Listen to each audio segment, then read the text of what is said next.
Start with a small kirtan.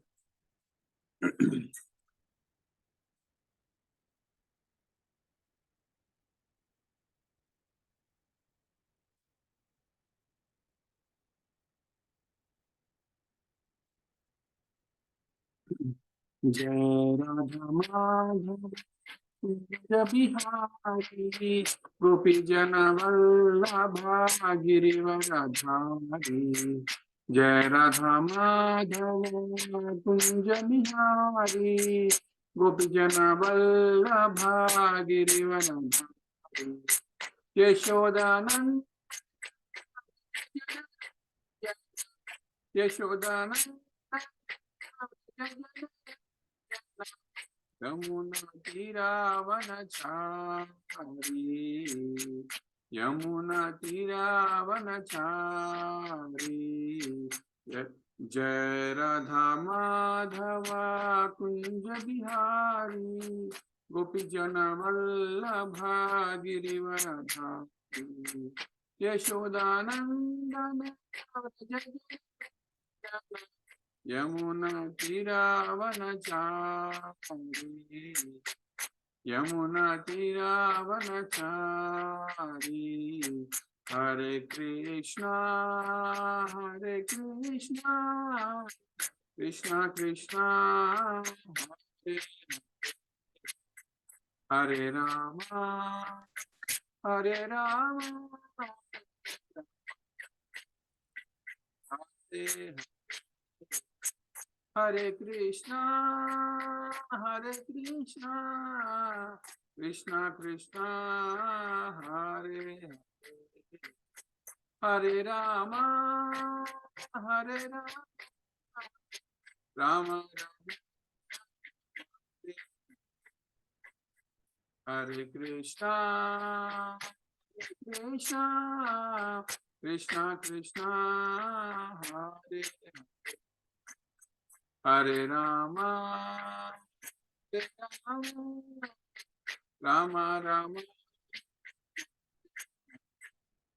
हरे कृष्णा कृष्णा कृष्णा हरे हरे हरे राम राम हरे कृष्णा कृष्णा कृष्णा हरे हरे हरे राम राम राम हरे कृष्णा कृष्णा कृष्णा हरे हरे हरे राम राम राम हरे कृष्णा कृष्णा कृष्णा हरे हरे हरे राम राम राम हरे कृष्णा कृष्णा कृष्णा हरे राम राम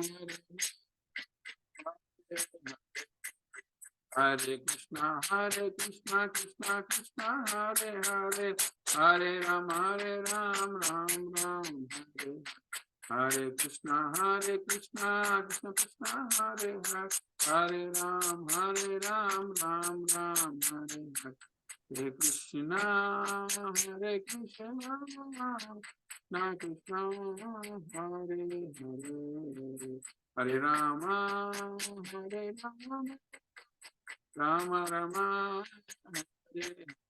जय राधा गोपी वल्लभ राधा गोपी वल्लभ राधे जय राधा मदन मोहन राधा मदन मोहन राधे जय राधे जय राधे जय राधे जय जय श्री राधे जय कृष्णा जय कृष्णा जय कृष्णा जय जय श्री कृष्ण जय जय प्रभुपाद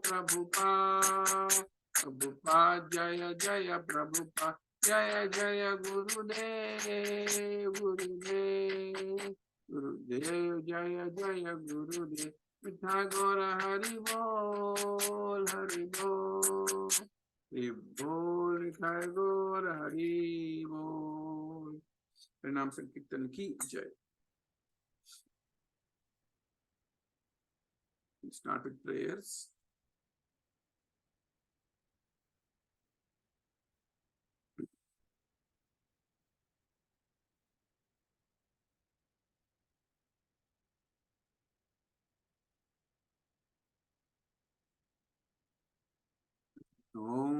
अज्ञानतिमिरान्धस्य ज्ञानाञ्जनशलाकया चक्षुरुन्मीलितं येन तस्मै श्रीगुरवे नमः। श्रीचैतन्य मनोभीष्टं स्थापितं येन भूतले स्वयं रूपा कदा मह्यं ददाति स्वपदान्तिकं। वन्देऽहं श्रीगुरो श्रीयुतापदकमलं श्रीगुरुं वैष्णवांश्च श्रीरूपं साग्रजातां सहगणा रघुनाथान्वितं तं सजीवं साद्वैतं सावधूतं परिजना सहितं कृष्ण चैतन्य देवं श्री राधा कृष्ण पादान् सहगणा ललिता श्री विशाखान्वितांश्च। हे कृष्णा करुणा सिंधो दीनबंधो जगत्पते गोपेशा गोपिका कांता राधा कांता नमोस्तुते। तप्त कांचना गौरांगी राधे वृंदावनेश्वरी वृषभानुसुते सुते देवी प्रणमामि हरिप्रिये। वाञ्छाकल्पतरुभ्यश्च कृपा सिन्धुभ्य एव च पतितानां पावनेभ्यो वैष्णवेभ्यो नमो नमः। जय श्री कृष्ण चैतन्य प्रभु नित्यानंद श्री अद्वैता गदाधारा श्रीवासादि गौर भक्त वृंद। Hare Krishna Krishna Krishna Hare Hare Hare Ram Ram Ram Hare Hare. Please repeat after me. Om नमो भगवते वासुदेवाय। ओम नमो भगवते वासुदेवाय।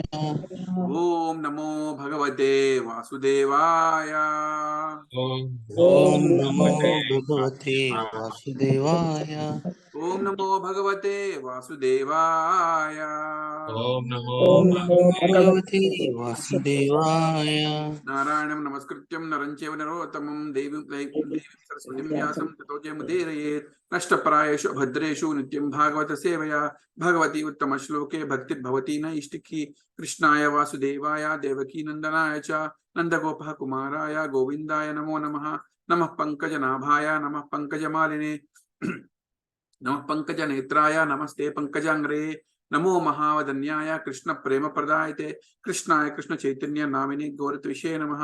नमो ब्राह्मण्याय देवाय गो ब्राह्मण हिताय च जगद्धिताय कृष्णाय गोविंदाय नमो नमः। नमो ओम विष्णुपदाय कृष्ण पृष्ठाय भूतले श्रीमते भक्ति वेदांत स्वामीति नामिने। नमस्ते सरस्वती देवे गौरवाणी प्रचारिणे निर्विशेष शून्यवादी पाश्चात्य देशतारिणे। जय श्री कृष्ण चैतन्य प्रभु नित्यानंद श्री अद्वैत गदाधर श्रीवासादि गौर भक्त वृंद। हरे कृष्णा कृष्णा कृष्णा हरे हरे हरे राम राम राम हरे हरे। हरे कृष्णा कृष्णा कृष्णा हरे हरे हरे राम राम राम हरे हरे। हरे कृष्णा कृष्णा कृष्णा हरे हरे हरे राम राम राम हरे हरे। ओम मुखं करोति वाचालं पंगुं लंघयते गिरिं यत्प्रहृतं संबंधे जिगुरुं दीनतारिणं श्री परमानंद माधवम्। ओम पवित्र पवित्रो वा सर्वावस्थांगतोऽपि वा स्मरेत् पुण्डरीकाक्षं सभाह्याभ्यन्तरं शुचिः। Shri Vishnu Shri Vishnu Shri Vishnu. Hare Krishna Prabhuji's Mataji's Dandavat Pranam. Thank you very much for attending today's Bhagavatam class. Today we are going to read all of us together chapter 27, Canto 3, Understanding the Material Nature. So yesterday I was studying this chapter and also getting some background of previous two chapters, 25 and 26. So until chapter 24, there is discussion between Kardamuni and Devahuti. And from 25 onwards, Kapila Muni's and Devahuti's conversation starts, and it starts by Devahuti's questions to Lord Kapila. And last two chapters are very important, and I think we spent very good time, almost 26, 3 parts, because there are 72 shlokas and 25 good enough time studying it together. And I'll take it forward from there. But before going, I want to just do a recap of 25 and 26 briefly so that we all remember what we studied.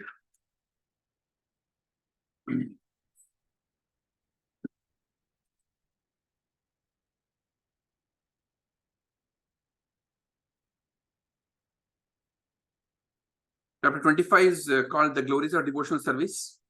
And Saunaka Muni starts with glorification of Lord Kapila because he's about to speak. And Devahuti's question starts in 25th chapter. There are 3 questions she asks. One is dispel the illusion of my aham mameti, and explain, asking Kapila Muni to explain about Jiva and Prakriti. Question 2 is what kind of bhakti will help to easily attain you? And question 3, asking, and question 4, actually 4 questions, explain Jnana Yoga, and other limbs. So question 1 and question 2 are explained very thoroughly in 25 and 26, and question 3 and question 4 are answered in chapter 27, which we're going to read. So chapter 27 is describing mostly Jnana Yoga, and we will see how Jnana Yoga unfolds in this chapter. And Lord Kapila answers question 1 and question 2 little bit in chapter 25. And basically he mentions that even though he is explaining other parts of yoga, at the end he concludes that Bhakti Yoga is the only way to attain him. And the answer to question 2, he explains about Vaidhi Sadhana Bhakti and Raganuga Bhakti, spontaneous Bhakti to him. And he recommends Bhava Bhakti, which is spontaneous Raganuga Bhakti, at the end of chapter 25. In chapter 26, the chapter name is Fundamental Principles of Material Nature. And this is more of Sankhya Yoga, which is Jnana Yoga. Actually, these topics are also detailedly explained in Bhagavad Gita.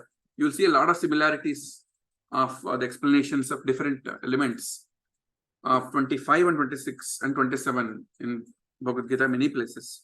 And we'll try to draw some similarities. 26 starts with benefits of hearing Sankhya. Sankhya is analytical study. Analytical study means study of all the material elements, all the 26 elements are described, and the soul, including the soul, and Prakriti, Purusha, interactions, everything is described very detailed in 26. The big chapter, complete detailed explanations are given in 26, and then at the end Virat Rupa is also explained, and the Devatas attempt to awaken Virat Rupa. So this the same chapter, if you remember, also we detailedly understood in Bhagavad Gita. We talk, again in this chapter it talks about time, Mahattattva, Pradhana, 5 of the material elements, subtle elements, gross elements, Ahankara, mind, false ego, mind, intelligence, Indriyas, senses, sense objects, and sensory elements. Everything is very detailedly explained here, just like in Bhagavad Gita. Now we'll start 27. Then chapter's name is Understanding Material Nature.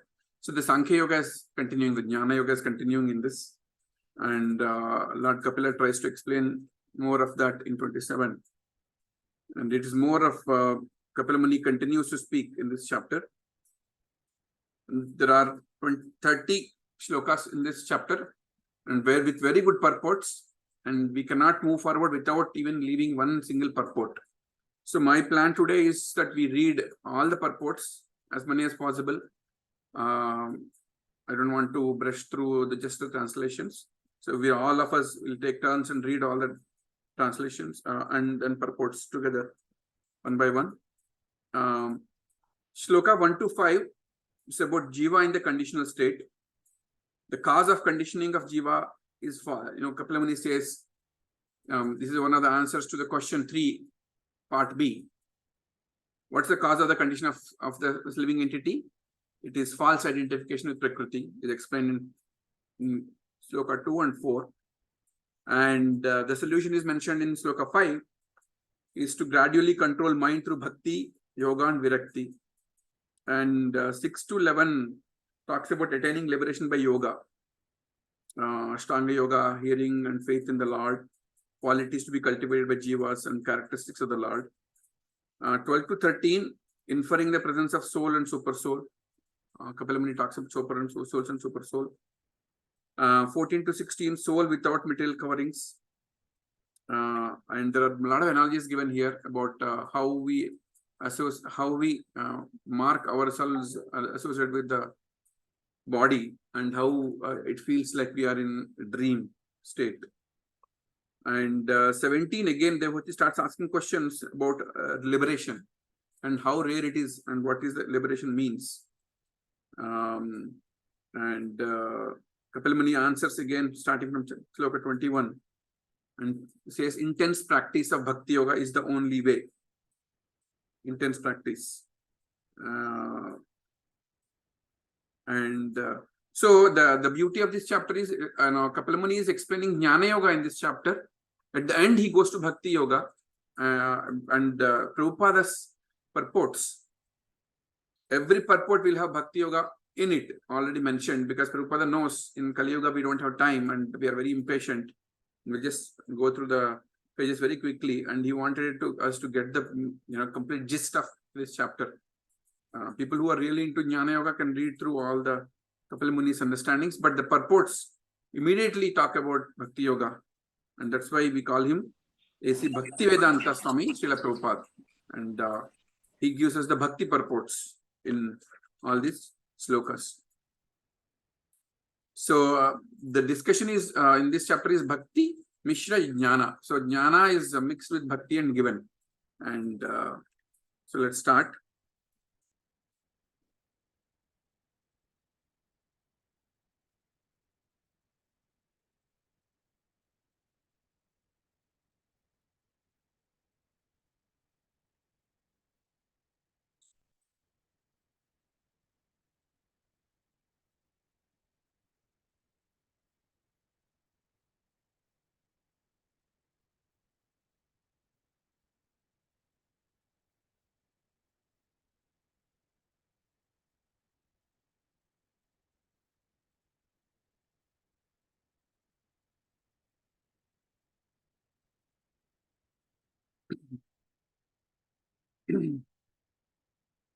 um, 3.27.1 Shri Bhagavan Uvacha Prakristhopi Purusho Najayate Prakritair Guna Avikarad Avarkrata Akartvavan Nirgunat Tvaja Jalarkavat.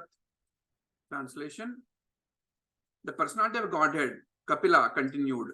When the living entity is thus unaffected by the modes of material nature, because he is unchanging and does not claim proprietorship, he remains apart from the reactions of the modes, although abiding in the material body, just as sun remains aloof from his reflection on water.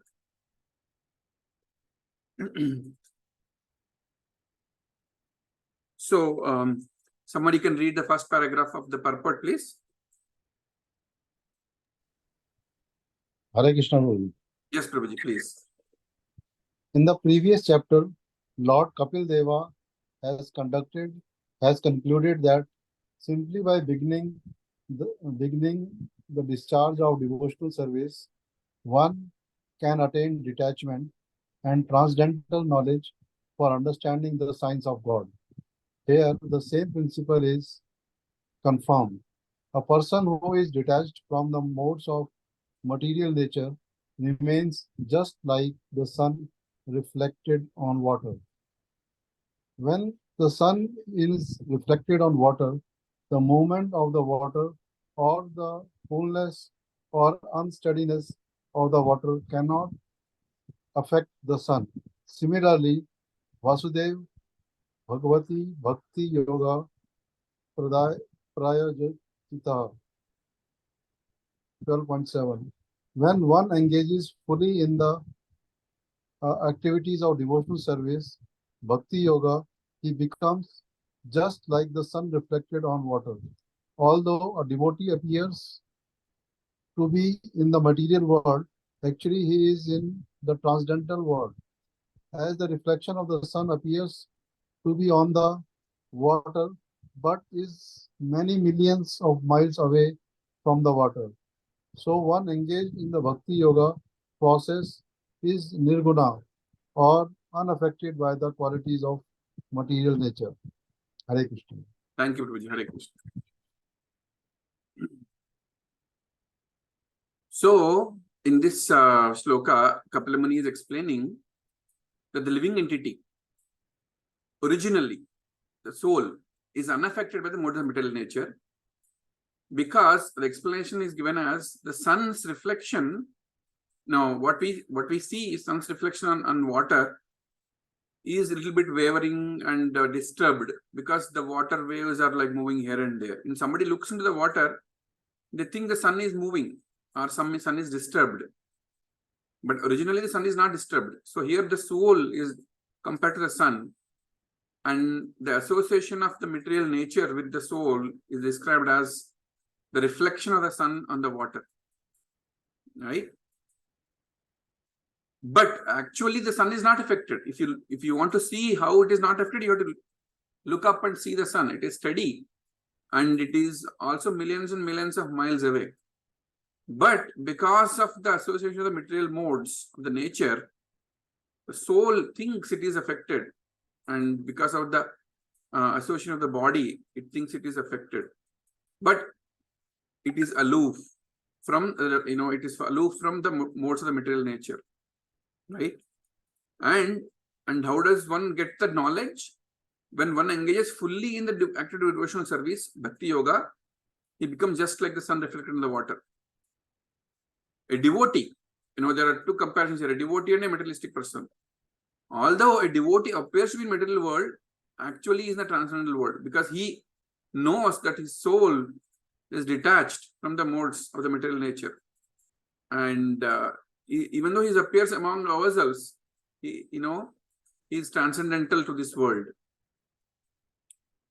So the one who is engaged in bhakti yoga is nirguna, or unaffected by the qualities of material nature. But the one who is in the materialistic world and identifying himself as the body is affected by the modes of the material nature. That's what is explained in this chapter with this nice analogy of sun's reflection on water and how people think it is disturbed, but originally it is not. Can somebody read the second paragraph? Hare Krishna Prabhuji.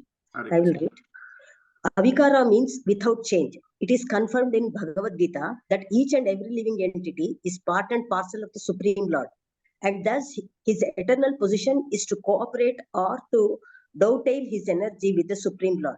That is his unchanging position. As soon as he employs his energy and activities for sense gratification, this change of position is called vikara. Similarly, even in this material body, when he practices devotional service under the direction of the spiritual master, he comes to the position which is without change, because that is his natural duty. As stated in Srimad Bhagavatam, liberation means reinstatement in one's original position. The original position is one of rendering service to the Lord. Bhakti yogena bhaktya. When one becomes detached from material attraction and engages fully in devotional service, that is changelessness. Akarta vrutta means not doing anything for sense gratification. When one does something at his own risk, there is a sense of proprietorship and therefore a reaction. But when one does everything for Krishna, there is no proprietorship over the activities. By changelessness and by not claiming the proprietorship of activities, one can immediately situate himself in the transcendental position in which one is not touched by the modes of material nature, just as the reflection of the sun is unaffected by water. Hare Krishna. Hare Krishna. So in this paragraph, Srila Prabhupada is explaining how one can attain the state of unaffectedness or avikara without change. Vikara is change, avikara is without change. Every living entity is part and parcel of the Supreme Lord. What is the sloka that explains that in Bhagavad Gita? Anybody?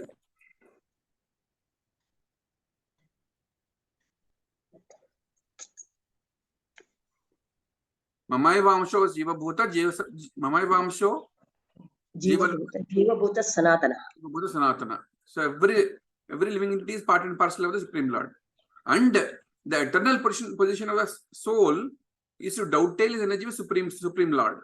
That is his unchanging position. That is avikara for a soul.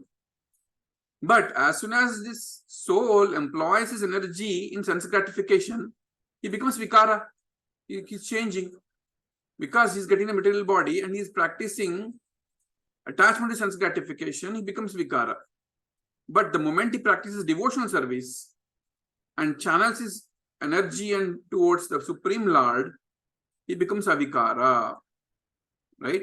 And a lot of people think the liberation, in a wrong way. Liberation, they think, that, we are completely done with this and we are free. No, you are not. Liberation means we are reinstated in the original position where we are eternal servants of the Supreme Lord. That is the liberation, definition of liberation according to Bhakti Yoga. One becomes detached from material function, material attraction, and engages fully in devotional service. And it is changelessness. There is no change from the position, right? And avikara means not doing anything for sense gratification. But when one does something at his own risk, there is a sense of proprietorships, and then the fall down starts, and the material and the attachment to the material nature starts, right? And how do we get out of that? One can immediately situate himself to transcendental position when he detaches himself from the material activities and channels his energy towards devotional service. And then material modes of nature will not touch him. Just like how sun is not affected by the water, the reflection in the water. So Srila Prabhupada nicely explained both the analogy of the sun reflection on the water and how devotees are above and beyond this, and how materialistic people get attached to the material nature and get entangled. And solution also is given here. Srila Prabhupada ki jai. Let's go to the next sloka. Sa eshayar hi prakriter guneshva abhivishajate ahankarya vimudhatma karta smiti abhimanyate. Can anybody remember a similar sloka in Bhagavad Gita?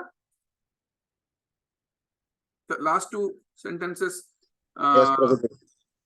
Yes. Anybody?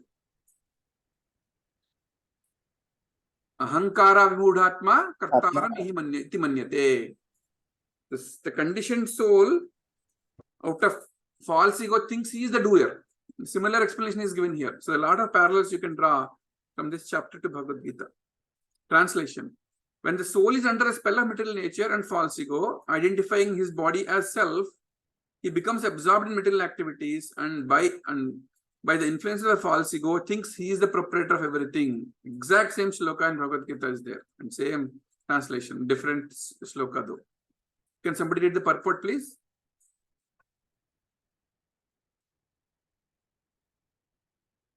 Hare Krishna, Prabhuji, I'll read. Yes, Prabhu. Actually, the conditioned soul is forced to act under the pressure of the modes of material nature. The living entity has no independence. When he is under the direct direction of the Supreme Personality of Godhead, he is free. But when under the impression that he is satisfying his senses, he engages in sense gratificatory activities. He is actually under the spell of material nature. In Bhagavad Gita, it is said, Prakrate Kriya Manani. No one acts according to the particular modes of nature he has acquired.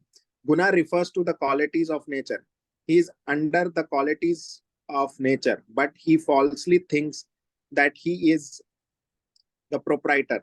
The false sense of proprietorship can be avoided simply by engaging oneself in devotional service under the direction of the Supreme Lord or his bona fide representative. Arjuna in Bhagavad Gita was trying to accept for himself the responsibility for killing his grandfather and teacher in the fight, but he became freed from that proprietorship of action when he acted under the direction of Krishna. He fought, but he was actually freed from the reactions of fighting.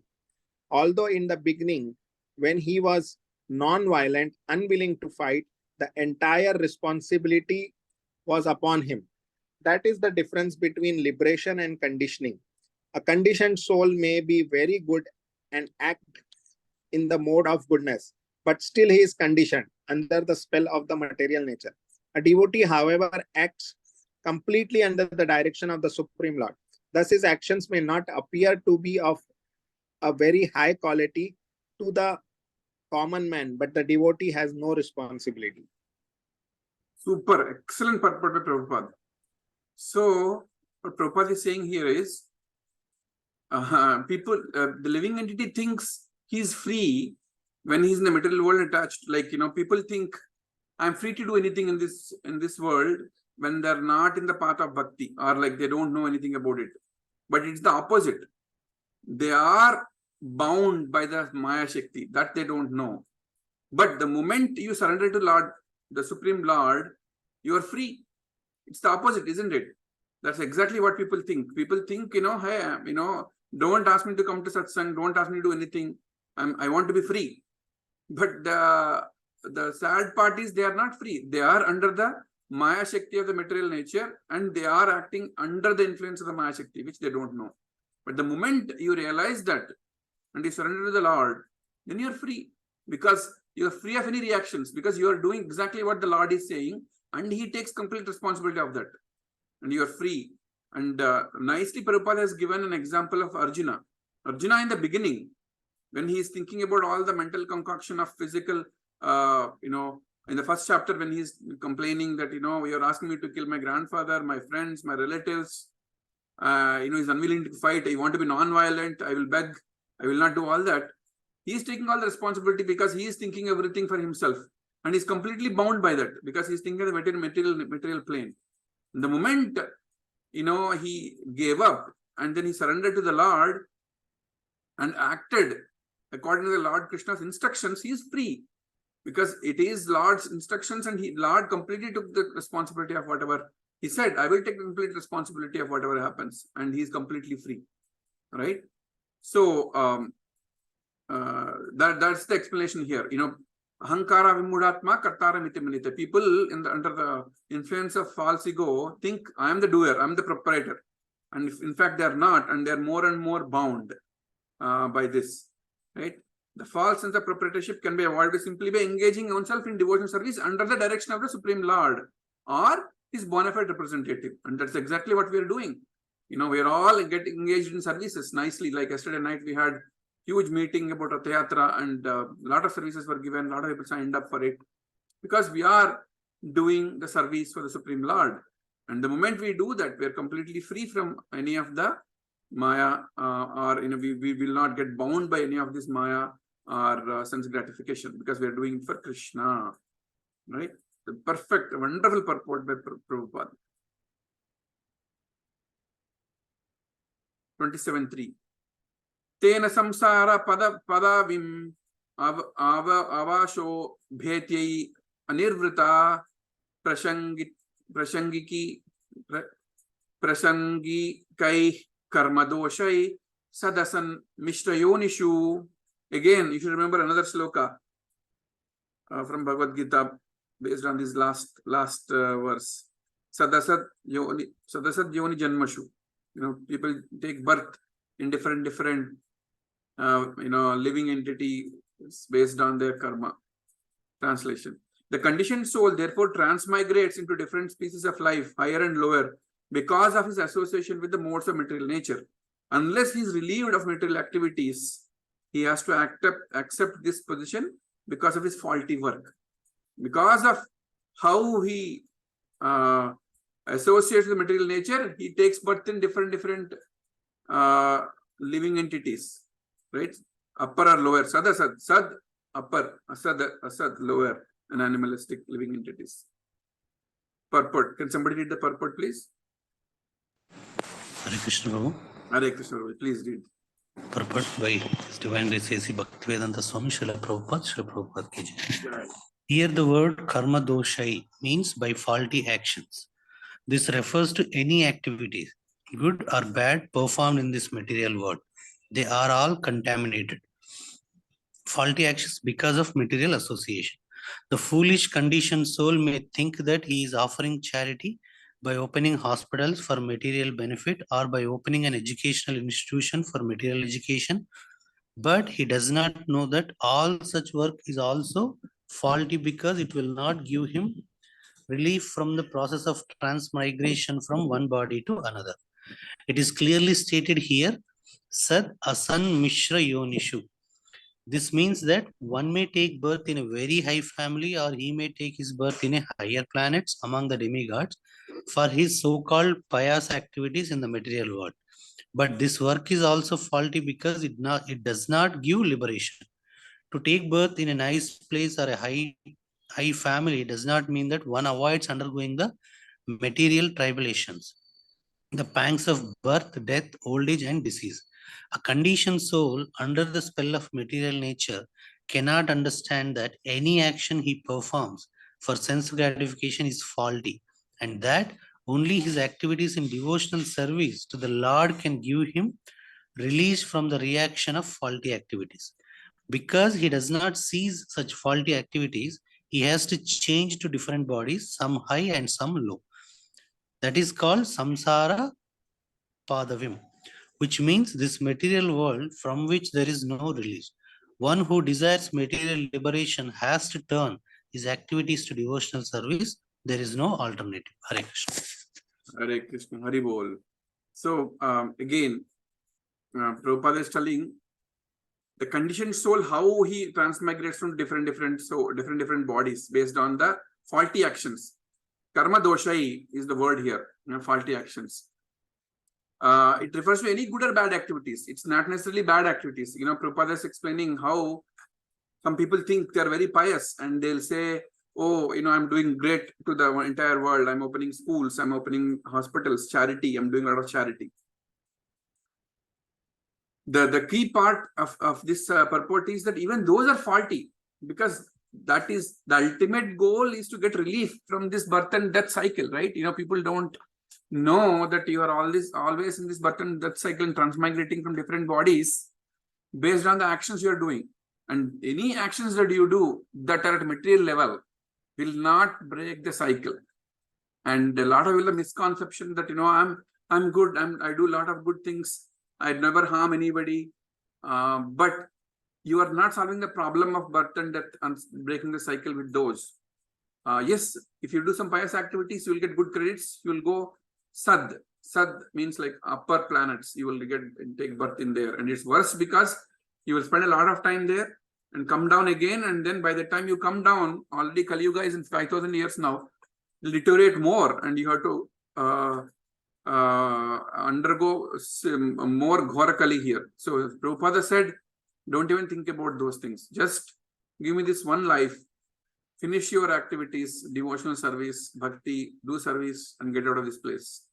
So don't worry about such things, he said. There is no real philanthropic activity. The real philanthropic activity that you can do is liberate yourself from this cycle of birth and death by adapting to devotional service, surrendering to a spiritual master, and continuing this and finishing this in this life itself. Any other things will only make you come back here, in that never break the cycle of birth and death, right? You might take birth in a high family or higher planets or even among demigods, but all those things, you are still transmigrating between different bodies. This one is very important to understand, because this is, a lot of people don't understand this, a lot of people don't know this. And only the devotional service to the Lord can give relief from this transmigration and break this cycle. And the cycle is called samsara padavim. It's like, material world and the cycle. There is no alternative to this. Prabhupada is very clear in this sloka.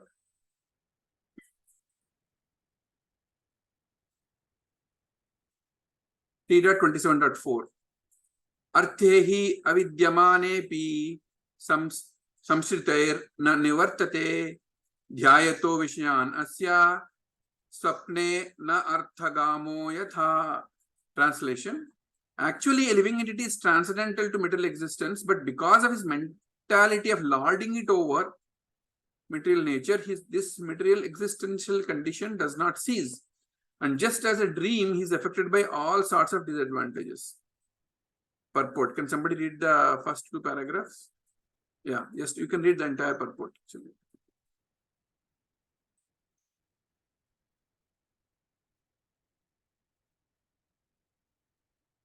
Can somebody read it, please? Can I read Prabhu? Yes, Prabhu, please. Full purport. Yes, Prabhu. The example of a dream is very appropriate. Due to different mental conditions in dreams, we are put into advantageous and disadvantageous positions. Similarly, the spirit soul has nothing to do with this material nature. But because of his mentality of lording it over, he is put into the position of conditional existence. Conditional existence is described here as Dhyayato Vishayan Asya. Vishaya means an object of enjoyment. As long as one continues to think that he can enjoy material advantages, he is in conditioned life.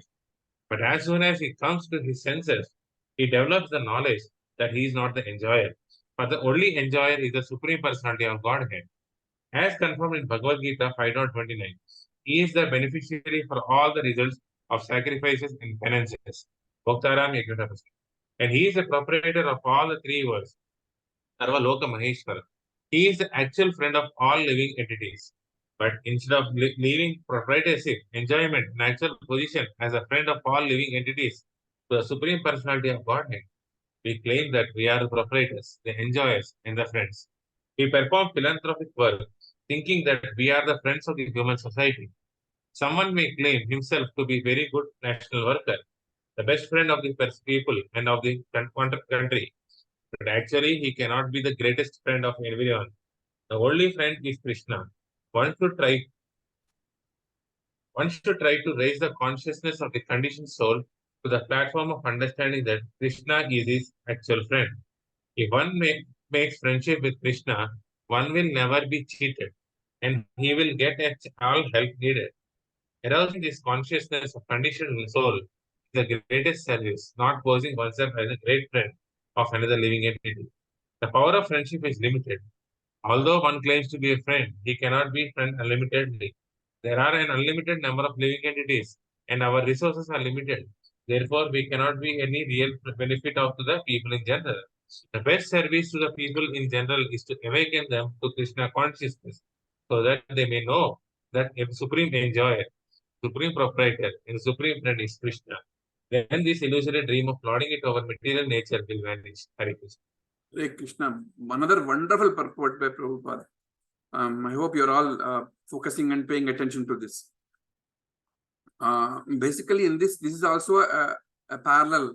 There is also a parallel shloka in Bhagavad Gita for this one.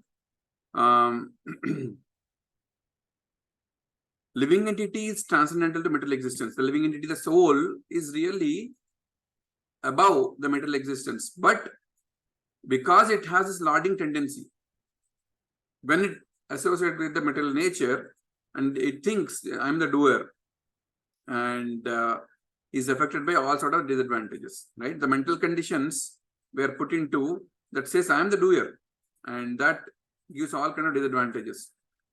The dream, we will talk about the dream here, but because of that dream, we are put into different conditions. Similarly, spirit soul has nothing to do with the material nature, but because the mentality of lording over, it is put into, originally, the soul is unattached or unwavered by any of these things. But because it associates or identifies with the body, which thinks, and it thinks I'm the lording over the nature, it is put in under these conditions, right? The shloka that parallels to this, Dhyayato Vishayan Pumsa. You remember? People, the thing starts with object of enjoyment, and then slowly they deteriorate. Object of enjoyment, sense objects, then you get anger, greed, illusion, smriti bhramsha, and buddhinasha finally. Same shloka here in the similar lines. People think that he can enjoy material advantages in conditioned life, but as soon as he comes to senses, he develops knowledge, he's not the enjoyer. The dream state, people are thinking, people have different dreams. Sometimes you might get dream that I'm a king, and people think, hey, I'm enjoying, I'm a king here. Sometimes they are scared because they are, maybe chased by a lion or a tiger, and you think I'm afraid here, I'm really in a bad situation. But the moment you wake up, are you really a king? No, you're not a king. That is a temporary thing that happened in your dream, and that is not the reality. And when you wake up from that fear of being chased by a lion or a tiger, and when you wake up, that's not reality either, right? So the awakening of the soul is like awakening of a person from a dream, whether a good or a bad dream. That means when he's coming to senses, and when he develops the knowledge that he's not an enjoyer, and he thinks that only enjoyer is Supreme Personality of Godhead, he is out of that problem. And because of the doer mentality, he is getting into the situation. And there is, in 5.29 Bhagavad Gita, the world peace formula is mentioned. What is the world peace formula? Bhoktaram yajnatapasam sarvaloka maheswaram. The rest. Suhridam sarvabhutanam. Suhridam sarvabhutanam. Gunatva mam shantim ruchyati. Very nice, Prabhupada. Thank you. So when somebody understands that the Supreme Lord is the proprietor, enjoyer, and the soul for the whole entire world, and I am not the one, the peace formula applies. That is the world peace formula, that world peace formula that Srila Prabhupada explained, that the United Nations or whatever is doing is nonsense, and this is the actual peace formula. The moment people think I am not the enjoyer, they're, and they don't draw boundaries between countries, and they all think that the Supreme Lord is the proprietor and enjoyer. They give up all that they understand that they will not be greedy anymore, they will not fight anymore, and that is the world peace formula that is told by Srila Prabhupada. And because he is the ultimate enjoyer of all results of sacrifice and penances, and he's the proprietor of three worlds, Sarvaloka Maheshwaram. And he's the actual friend of all living entities. A lot of people think, being human, a lot of societies like that, being human, pet friendly, animal friendly, tree friendly, tree huggers. People try to be friendly to different living entities. But we don't have, we don't have that much time to be friendly with everybody, and we don't have unlimited resources. The best way is if you are a friend with Krishna, since Krishna is friends with everybody, you're automatically a friend with everybody. You don't need to endeavor friendship with each and every one, right? And you don't need to proclaim that you are a good friend or a national worker or a friend of my people, my country. You don't need to do all that stuff. You cannot be also. It's impossible practically to be friend of everyone. If you think Krishna is my actual friend and put all your energy in serving Krishna and thinking Krishna is your actual friend and he's a well-wisher, automatically you will never be cheated. You will always be friends with everyone. Automatically you will be a friend with everyone. You don't need to do special activities to be friend, and then endeavor that, right? That arouses Krishna consciousness in people, right? And that's the one that helps you to awake from this dream, either good or bad dream, and come to senses, and we will stop lording over the material nature. The excellent purport and analogy by Prabhupada here. 27.5. Ataeva shanaishchittam prashaktam asatam pati bhakti yogena tivrena viraktya chanayed vasam. Translation. It is the duty of every conditioned soul to engage his polluted consciousness, which is now attached to material enjoyment, in very serious devotional service with detachment. Thus, his mind and consciousness will be under full control. Can somebody read the purport, please? The first paragraph.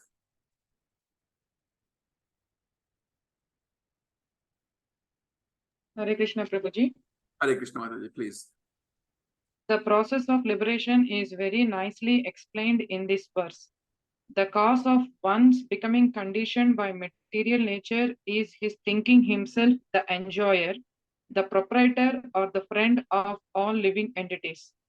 This false thinking is a result of contemplation on sense enjoyment. When one thinks that he is the best friend to his countrymen, to society, or to humanity, and he engages in various nationalistic, philanthropic, and altruistic activities, all that is just so much concentration on sense gratification. The so-called national leader or humanist does not serve everyone. He serves his senses only. This is a fact. But the conditioned soul cannot understand this because he is bewildered by the spell of the material nature. It is therefore recommended in this verse that one engage very seriously in the devotional service of the Lord. This means that one should not think that he is the proprietor, benefactor, friend, or enjoyer. He should always be cognizant that the real enjoyer is Krishna, the Supreme Personality of Godhead. That is the basic principle of Bhakti Yoga. One must be firmly convinced of these three principles, and one should always think that Krishna is the proprietor, Krishna is the enjoyer, and Krishna is the friend. Not only should we understand these principles himself, but he should try to convince others and propagate Krishna consciousness. Hare Krishna. Hari Bol, Hari Bol. So this is the solution of all the problems that are mentioned in the slokas 1 to 4. The process of liberation is explained here. The reason for the problem is reiterated in the first sentence. Because he is the living entity is thinking he is the enjoyer, he is the proprietor, and he is the friend, or at least trying to be the friend of all living entities. And this false thinking is because of sense enjoyment. Because the people who claim I'm a leader, I'm a friend of trees, they're all just serving the senses, nothing more than that. Right? Whether it be a nationalistic, patriotic, philanthropic, or whatever activities, they're just serving the senses. He doesn't serve anybody in principle. But the moment the conditioned soul, the conditioned soul does, cannot understand this, and he is bewildered by the spell of Maya, right? And therefore, the only recommendation here is engage your senses very seriously in the devotion service of the Lord. And you should never think I'm the proprietor, I'm the enjoyer, and I'm the benefactor or friend of anyone. You should always think the real enjoyer is Krishna.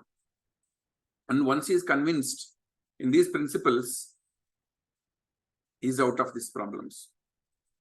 Okay? This is a solution for it. Can somebody read the next two paragraphs and we'll finish this?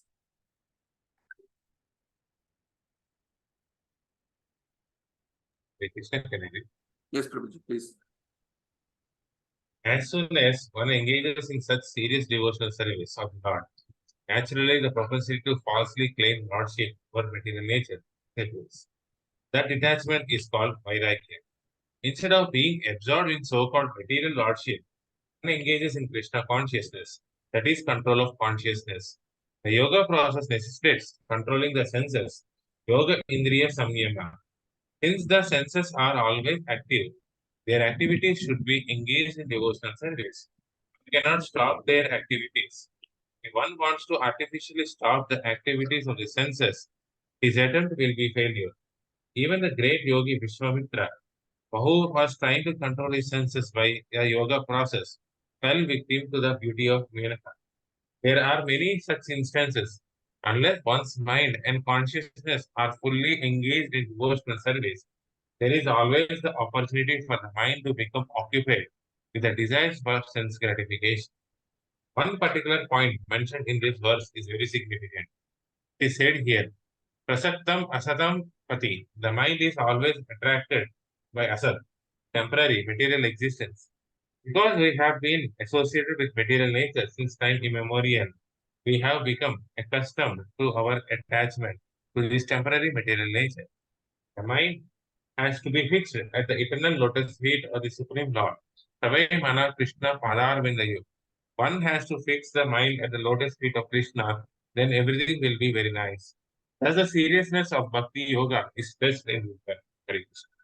Yes, Hare Krishna. Thank you, Prabhuji. As soon as one engages in a serious devotional service of the Lord, natural propensity to claim false lordship will disappear. This is called Vairagya. And this is not ordinary Vairagya, by the way, Prabhuji. This is Yukta Vairagya. We should not think that, the moment you leave everything and you are not doing anything. No, you have to engage your senses in the service of the Lord. A lot of people mistakenly think that, Vairagya means leave everything, renounce and go somewhere else and sit and do penances and tapasya. That is not possible. Your senses are always active, very, very active. You cannot stop or control your senses. Best example is given as Vishwamitra. He tried to control his senses by doing yoga, by doing tapasya, but he was failure because he was disturbed. The only way to get out of this is engage your senses at a higher purpose, which is engage them in the activities for the Lord. You cannot stop the activities because they're very, very active. And you have to occupy your senses for service of the Lord. Right? Yeah, that's what is told here.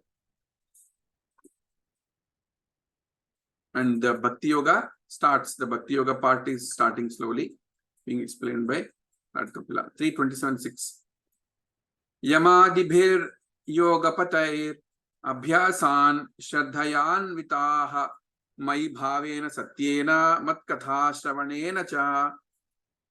Translation: one has to become faithful by practicing the controlling process of yoga system and must elevate himself to the platform of unalloyed devotional service by chanting and hearing about me.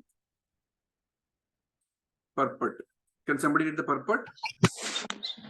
May I, Prabhu? Yes, Prabhuji, please. Can I do?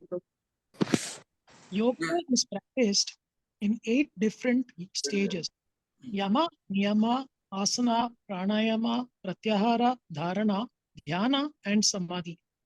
Yama and Niyama mean practicing the controlling process by following strict regulations, and Asana refers to the sitting postures. These help raise one to the standard of faithfulness in devotional service. The practice of yoga by physical exercise is not the ultimate goal. The real goal is to concentrate and to control the mind and train oneself to be situated in faithful devotional service. Bhavena or bhava is the most important factor, is a very important factor in the practice of yoga in any spiritual process. Bhava is explained in Bhagavad Gita 10.8. Buddha bhava samanvitaha. One should be absorbed.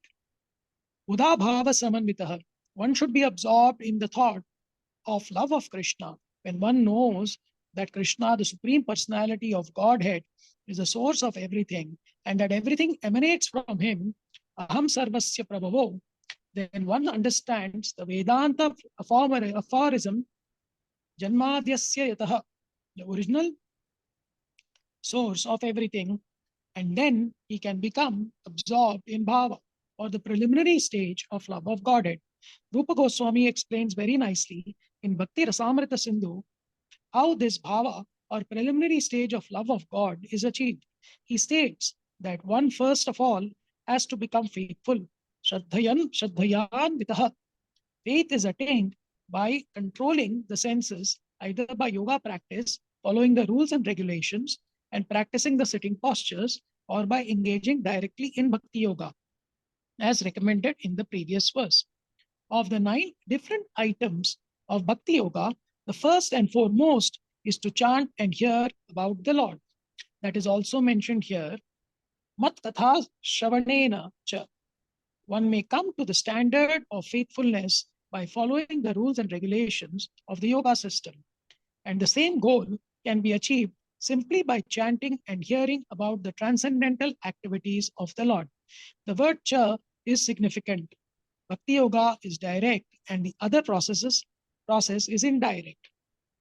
But even if the indirect process is taken, there is no success unless one comes fully to the direct process of hearing and chanting the glories of the Lord.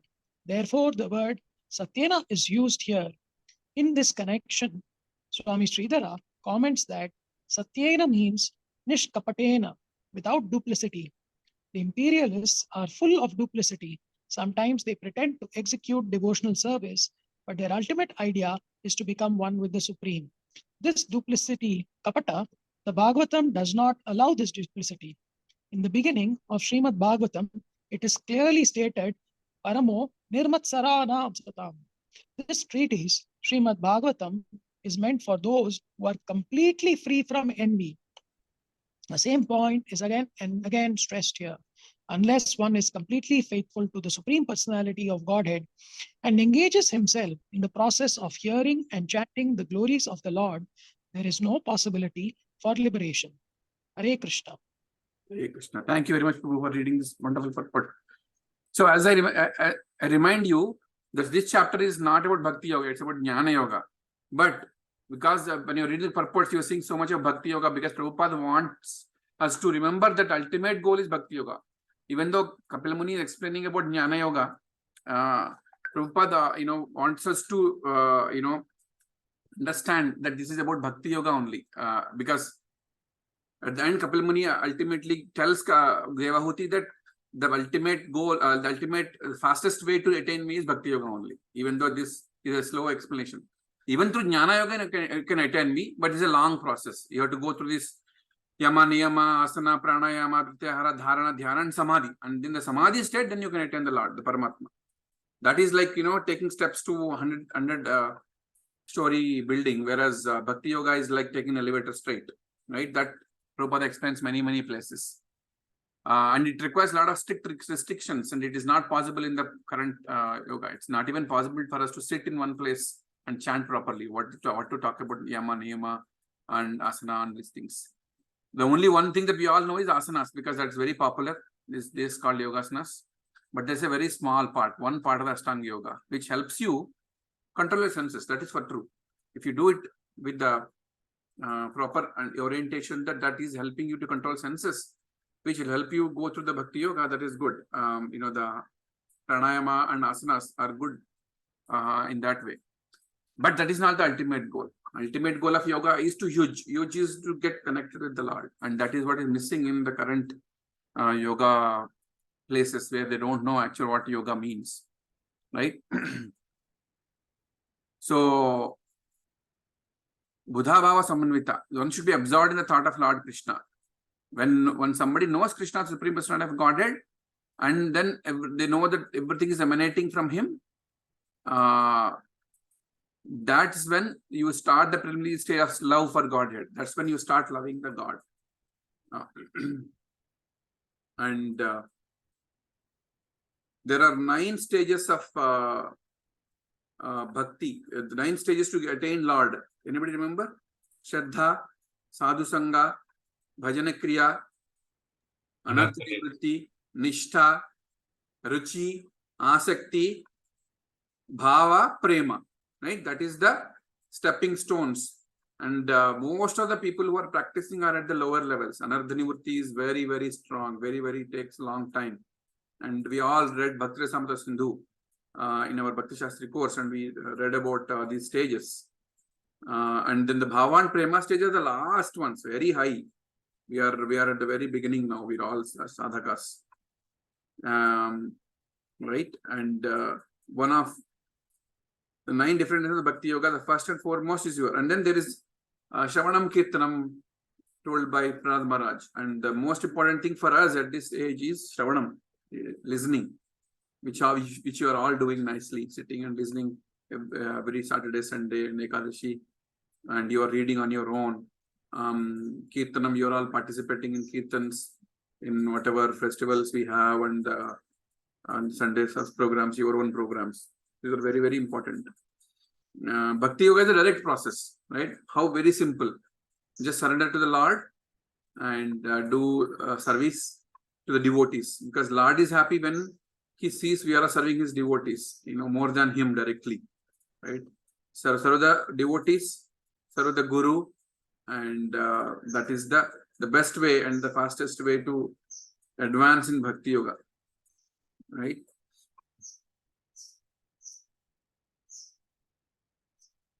So that's what is explained here very nicely by Prabhupada. Let's go to the next sloka, 27:7. Sarvabhuta samatvena nirvairena prashangataha brahmacharyena maunena swadharmena baliyasha. In executing devotional service, one has to see every living entity equally, without enmity towards anyone, yet without intimate connections with anyone. One has to observe celibacy, be brave, be grave, and execute his eternal activities, offering the results to the Supreme Personality of Godhead. So, this 6 and onwards are the processes of attaining liberation by jnana. Right? That's what is being explained here. Can somebody read the purport here? Yes, Prabhuji. But a devotee of the Supreme Personality of Godhead who seriously engages in devotional service is equal to all the living entities. There are various species of living entities, but a devotee does not see the outward covering. He sees the inner soul inhabiting the body. Because each and every soul is a part and parcel of Supreme Personality of Godhead, he does not see any differences. That is the vision of the learned devotee. As explained in the Bhagavad Gita, a devotee or a learned sage does not see any difference between the learned Brahmana or a dog or an elephant or a cow, because he knows that he knows that the body is the outer covering only, and that the soul is actual part and parcel of the Supreme Lord. A devotee has no enmity towards any living entity, but that does not mean that he mixes with everyone. That is prohibited. Aprasang, aprasangataha means not to be in the intimate touch with everyone. A devotee is concerned with the execution of devotional service, and he should therefore mix with the devotees only in order to advance his objective.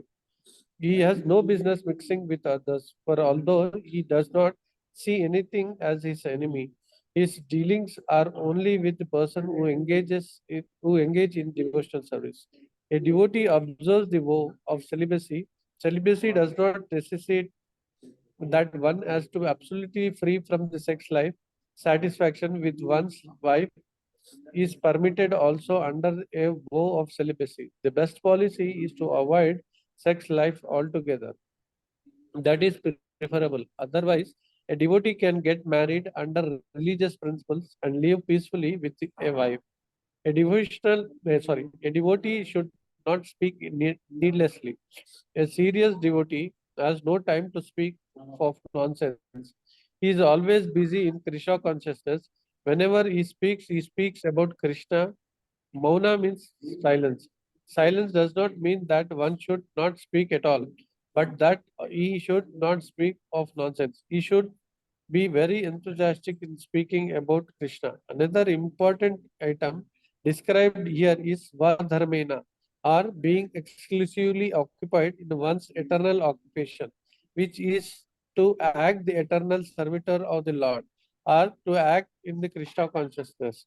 The next word, Baliyasa, means offering the results to all the activities to the Supreme Personality of Godhead. A devotee does not act on the personal account for sense gratification. Whatever he earns, whatever he eats, and whatever he does, he offers for the satisfaction of Supreme Personality of Godhead. Hare Krishna. Haribol. Thank you, Prabhuji. So, in this, more and more details are given how to do the devotional service. More details are given. And seeing everybody equally, not looking at the outer cover. There is one sloka in Bhagavad Gita 5.18. Anybody remembers?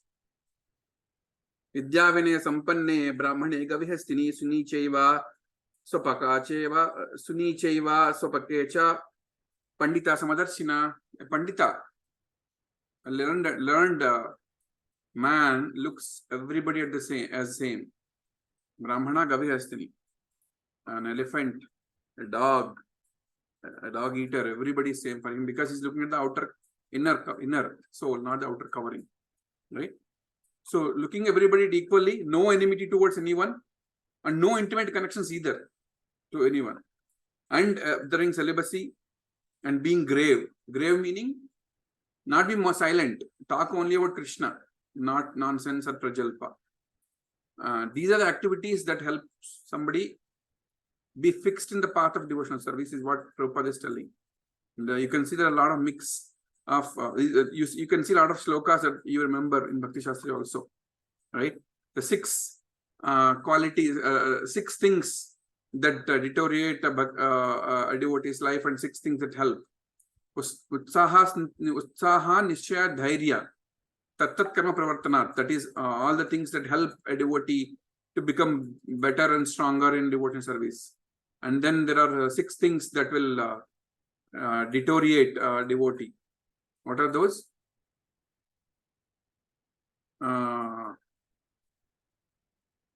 Janasangasya laulancha prajalpa What are those things? Remember? Anybody remember that shloka?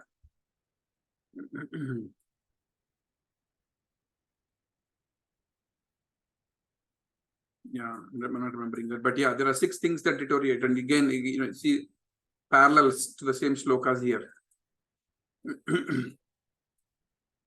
So, first, Prabhupada is explaining that devotee only sees the inner soul, not the outer covering, and it is not inimical to anyone. It does not mix with, he says, don't mix with non-devotees, right? Mix with devotees only. Janasangasya. Janasangasya is only devotee association. And no non-devotee association. And a devotee should observe celibacy, strict celibacy. Celibacy for a brahmachari, and if you want to be grihastha, yes, you can be a grihastha, but utilize the sex life only for begetting children, right? And you can get married under the religious principles. And prajalpa, don't do prajalpa is what I'm being told here. And don't be silent either. Not doing prajalpa doesn't mean you be silent. You should be talking only about Krishna. That is the difference between some of the other philosophers that is like, they'll keep quiet, but it's not the right thing to do. The right thing to do is talk about Krishna all the time, Krishna stories, Krishna's activities, right? And then finally, offering everything in the service of Krishna. Whatever you do, whatever you eat, whatever you earn, everything should be offered to Krishna. There is also a shloka about this in Bhagavad Gita, that to do this consciously. 27.8 translation. Sorry, shloka. Yadrachayayo paladhena santushto mitabhun muni vivikta sarana santo maitra karuna atmavan. Translation: for his income, a devotee should be satisfied with what he earns without great difficulty. He should not eat more than what is necessary. He should live in a secluded place and always be thoughtful, peaceful, friendly, compassionate, and self-realized. Can somebody read the purport, please? This is also a very good shloka.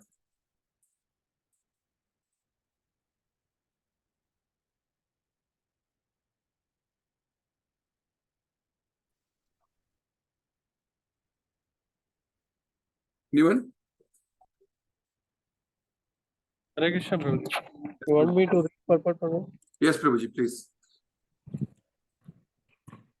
Yeah, everyone who has accepted a material body must maintain the necessities of the body by acting or earning some livelihood.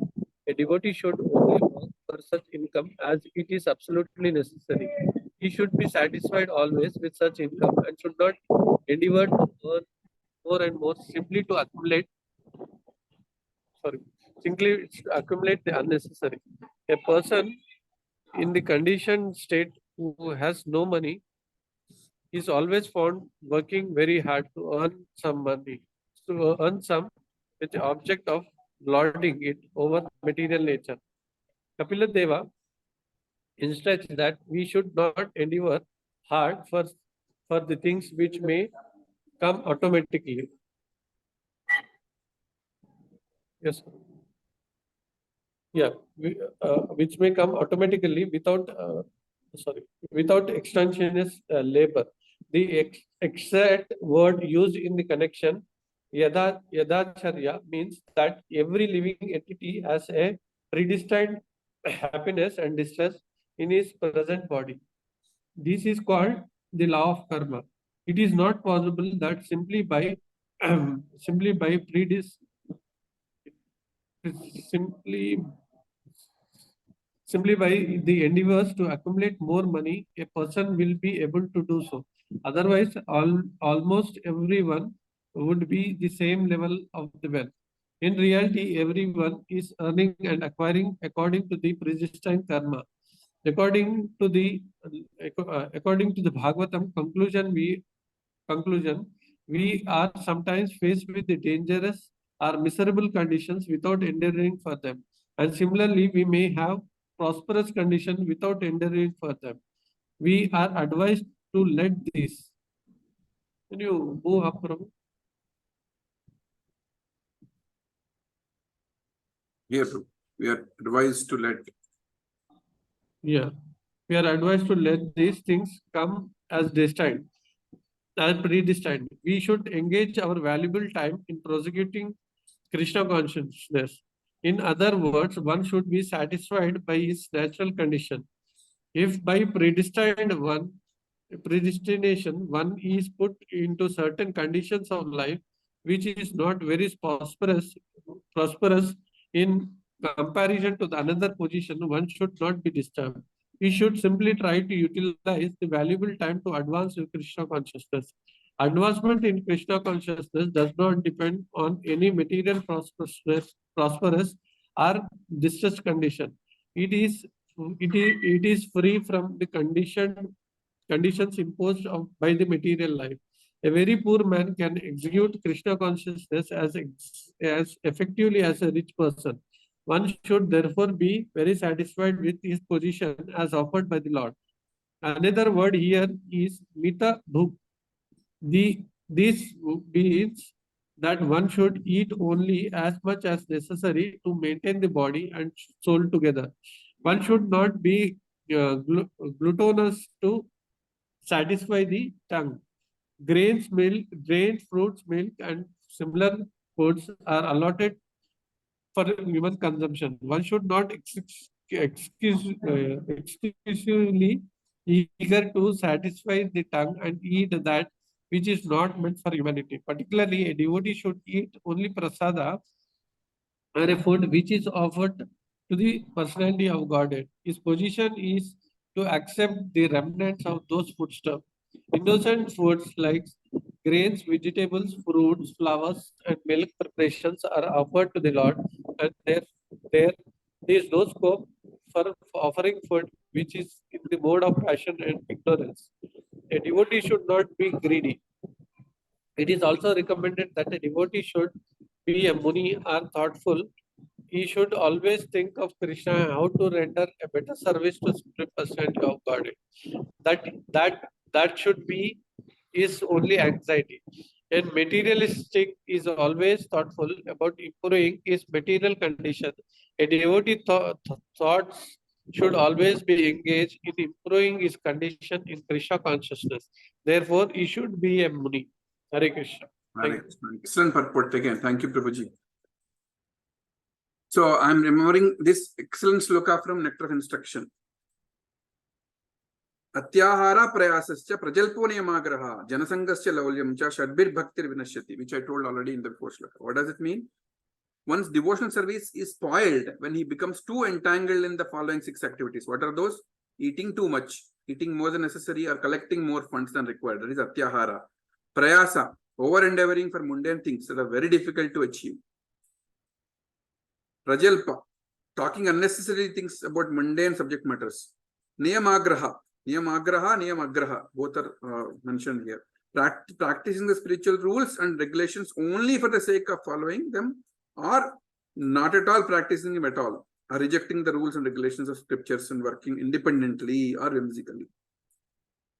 Janasangascha, associating with worldly minded persons who are not interested in Krishna consciousness. Laulyamcha, being greedy for mundane achievements. One's devotional service is doomed when one becomes too entangled in the following 6 activities. Exactly what the Upadeshamritam and Nectar of Instruction talks. It's from the same sloka, right? So food, only eat what is necessary. Take nutritious, nourishing food to keep you active and healthy, right? And second, atyahara also means not over-endeavoring for extra, and doing a lot of work like ugra karma. Don't. Do what is necessary enough so that you can earn money to maintain your family. Don't work so hard, and that is not good, is what he's saying, right?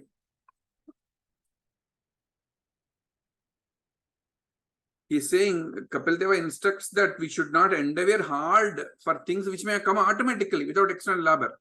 What does it mean? We are destined to whatever we are supposed to get. Krishna already made sure, based on the previous credits that we have, you will get that much. Automatically you will get it. if you do the minimalistic activities, that is good enough, right? Yadacharya, that means every living entity has a predestined happiness and distress in the present body. This is called law of karma, right? Whatever you do, you will get that distress. Whatever you do, that you will get that happiness. There is no point in over endeavoring, right? It is not possible that simply by endeavoring to accumulate more money, the person will be able to do. Otherwise, almost everyone would be on the same level of wealth. So that's not true, right? Somebody is more wealthy, somebody is not. You can see it very clearly. According to Bhagavatam, we are sometimes faced with dangerous and miserable conditions without endeavoring for them. And similarly, we may be prosperous conditions without endeavoring. Some people will get free money.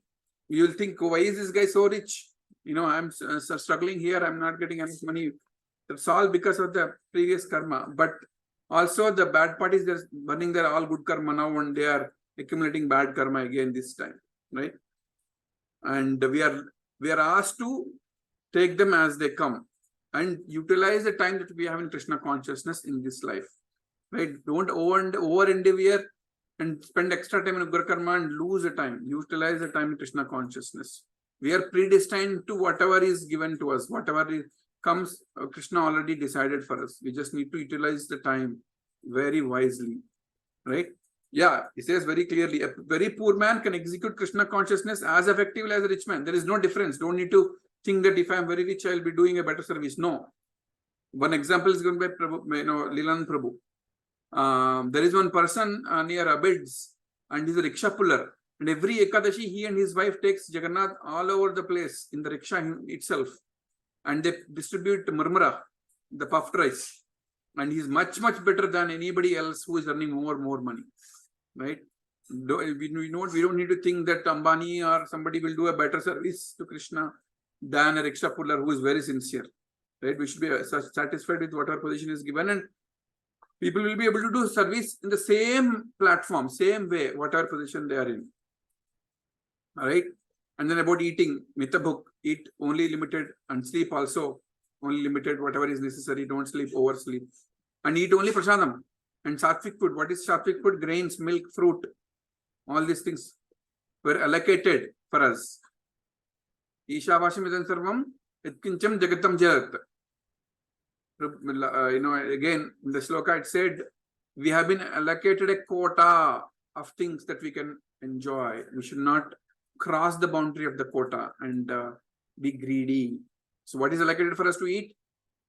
Grains, fruit and milk are allocated to us. We should not be just vegetarians, but should be Krishnatarians. What does Krishnatarian mean? Whatever we cook, offer it to Krishna and only then eat it. Don't eat outside, right? And we should be a Muni in this aspect is what Kapila Muni is saying. And this is Kapila Gita actually, all of you just remember this is Kapila Gita.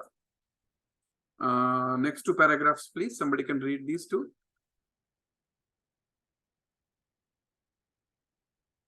Next item recommended from there. Yeah, Hare Krishna Prabhuji, I'll read. Yes, Prabhuji.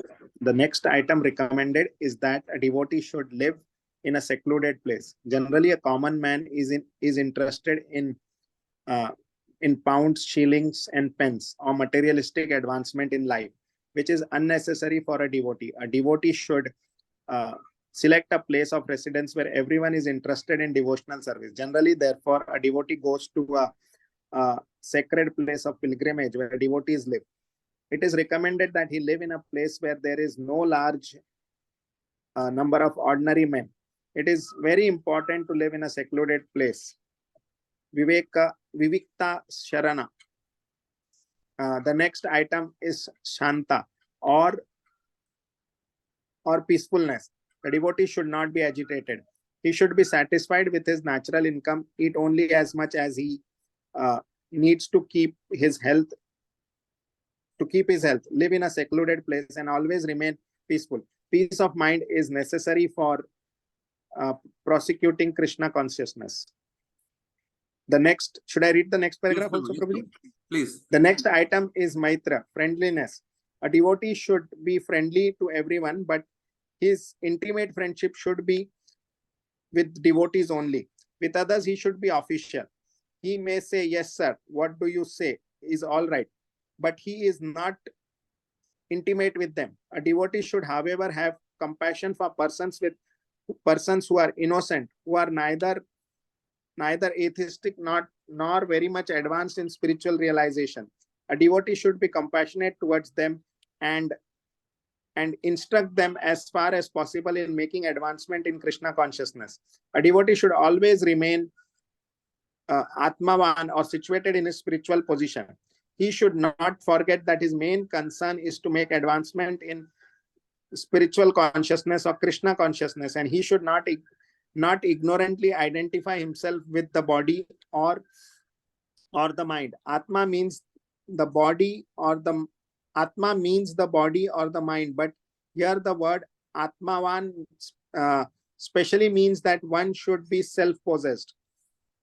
He should always remain in the pure consciousness that he is spirit and not the material body or the mind. That will make him progress confidently in Krishna consciousness. Hari Bol. Thank you, Prabhuji. Thank you very much. So the last two paragraphs talk about how to live for a devotee. And one thing I really like is a devotee should select a place of residence where everyone is interested in devotional service. We are in the perfect place, Prabhuji's Mataji's, where in Gachibowli, every community has devotees, and we are surrounded by a lot of devotees when we meet and when we talk about. So there are two ways to think about it. One, in the current state and situation where we are still working and supporting our families, we should be in an area where the devotees are growing, and we should associate with them more often in meetings, in these classes, things like that.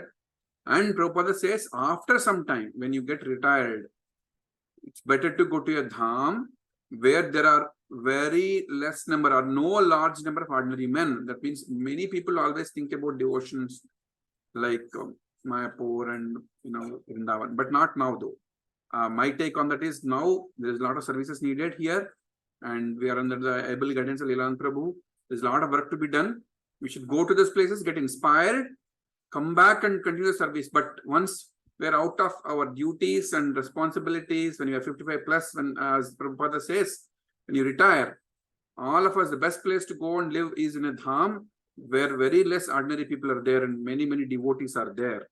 And there, our devotional path and service will go at a higher pace. And then second thing is it be satisfied with the natural income, only eat only as much as he needs to keep his health and secluded place. So peace of mind is necessary, and peace of mind comes from stability. Stability comes from the work you're doing, you're earning enough so that you can maintain your family. If you're in financial troubles, you're not stable, right? Or even family is in trouble, you're not stable, you don't have peace of mind. So first thing is to make sure, first order bit is to make sure your mind is in a stable state. Then only you can execute your devotional service nicely. You can do your sadhana nicely. You can do your chanting nicely, right? And being friendly also is mentioned here very nicely. I like this the paragraph. Prabhupada says, be intimate friends with the devotees only, and other people just superficial outside, right? Not the people who are at your work. You can be just say officially friendly. Say, okay, sir, fine, sir. That's enough.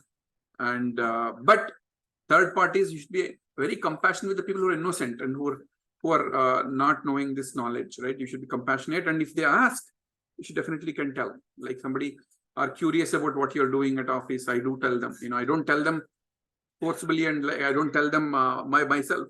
But if they look at my behavior and observe me of doing different kind of things, and I talk about my biography sometimes. What I do on the weekends, they ask me free time, right? And then tell, and they're interested. Some people are interested to know more about spirituality. Then I tell them more, right? You can be revealing in those situations. So this today we'll finish until 10 slokas and then stop here. The other 20 plus slokas, 21 slokas, I think, 30 slokas.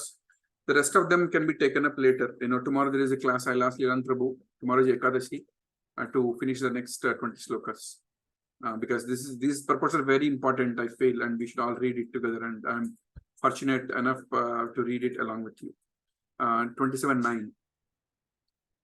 Sanubandhe cha dehesmin akurvan asat agraham jnanena drishta tatvena prakrite purushasya cha.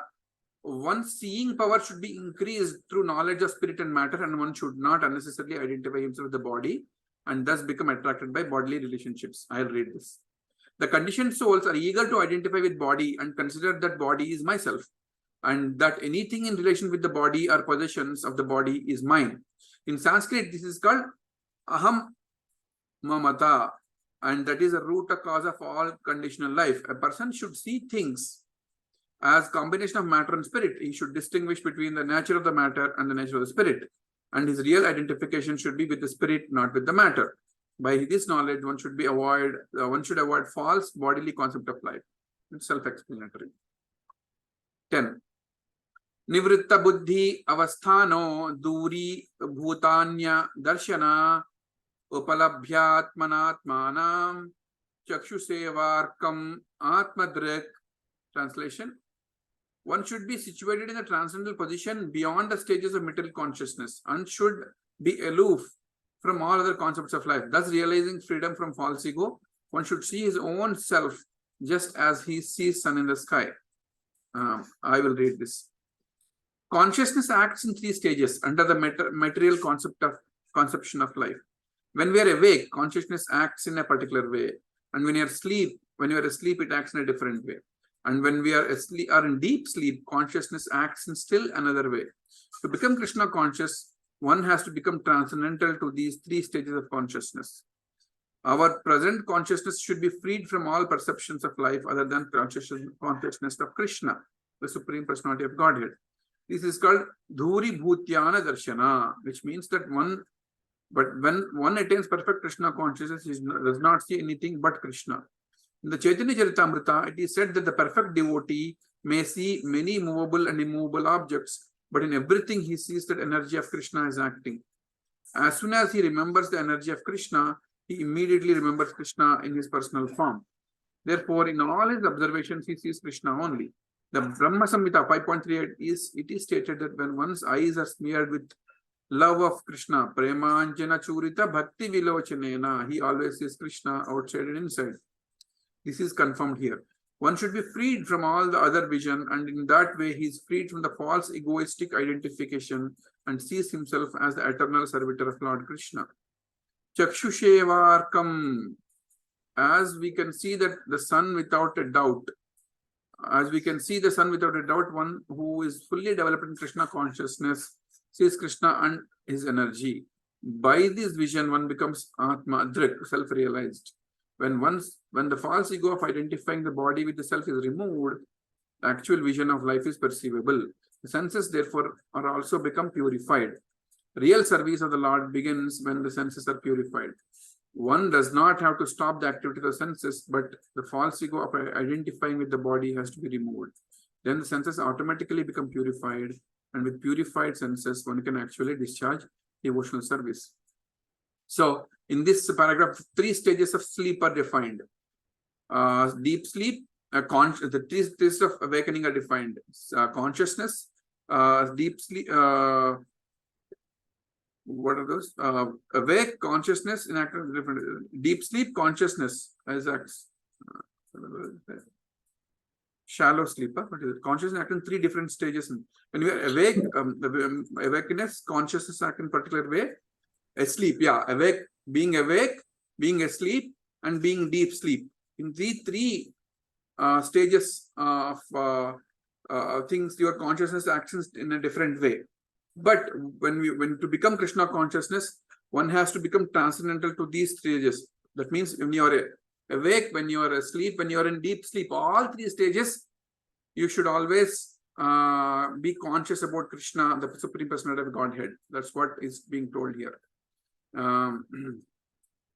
That means at the stage, when you attain this stage, you always see Krishna, you always think about Krishna. Just like gopis in the Vrindavan are always thinking about Krishna, even though when he is not there, when he is there, when he is not there, they're always thinking about Krishna.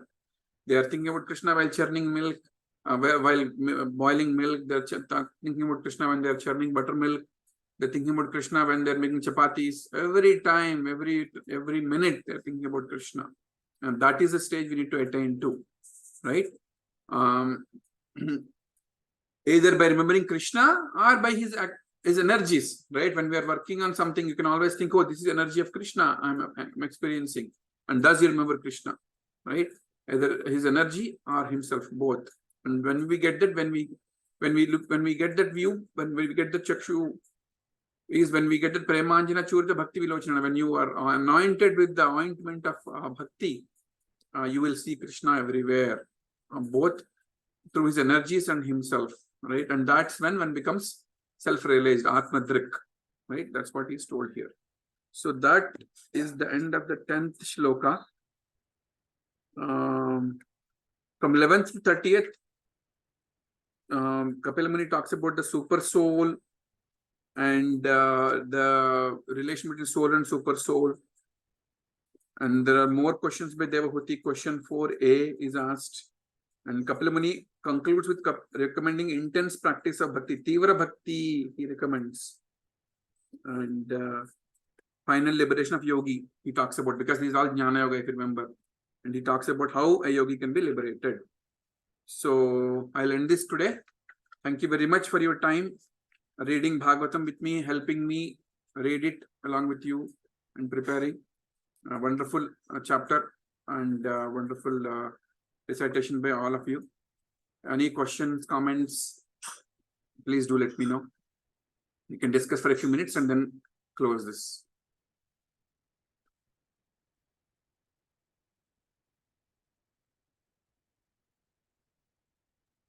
Thank you, Prabhu.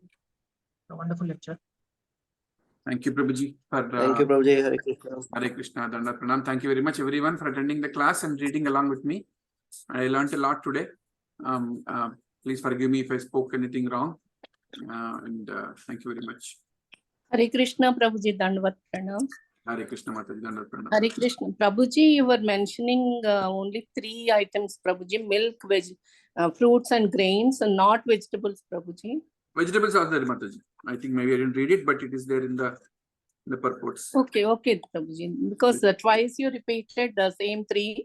So Okay. I got doubt, Prabhuji. Even vegetables also are we doing offense like that? No. I think I missed it, but it's there, Mataji. Okay. Thank you, Prabhuji. Hare Krishna. Hare Krishna. It was a wonderful class, Prabhuji. Thank you so much. Thank you. Thank you, Hare Mataji. Krishna. Hare Krishna. If any more comments, questions, otherwise we can close this today, and you have a lot of duties and services to do. Hare Krishna. And to everybody. Thank you, Prabhuji. Yes, Prabhuji. Vancha kartalbhyascha krupasindhubhyo च पतितानां पावनेभ्यो Bhavanebhyo Vaishnavebhyo. अनंत कोटि वैष्णववृंद की जय। श्रील प्रभुपाद की जय। Ramrit Prabhu, you have a question? I heard you, sorry.